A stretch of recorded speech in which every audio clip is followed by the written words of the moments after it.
Here's our update on Private Ryan. Yes, I named him Private Ryan kagabi. Nakita ko siya, nakasaksak lang siya doon sa isang sulok ng kanyang box. Kasi ayaw niya doon sa nest dahil puro dumi niya na pala. Ano? So, I have to clean it up kasi in the wild, yung mother bird, yun ang naglilinis ng kanyang nest. But dahil mag-isa lang siya,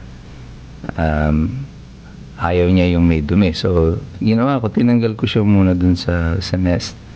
And I tried to replace it with yung tissue paper. Thinking na mas komportable siya doon kasi malinis na nga. Ayan, just comparison niya ng kamay ko. And that's how small he is. And then, ibinalik ko na siya doon sa kanyang lalagyan, sa cabinet. Then I observed na parang hindi siya natutulog.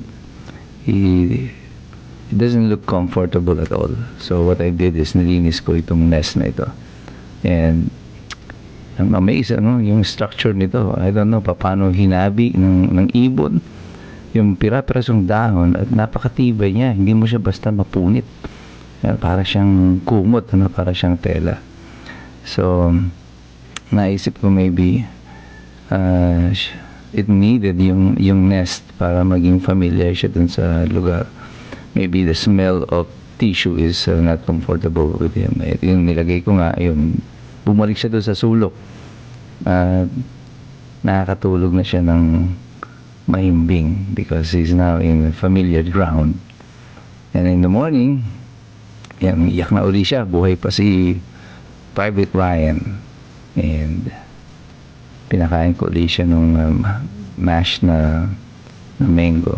He seems to love it. Yung gusto niya itong mangga na ito. And I named it Private Ryan because yung mission now is to save Private Ryan. So it's a movie. Tom Hanks.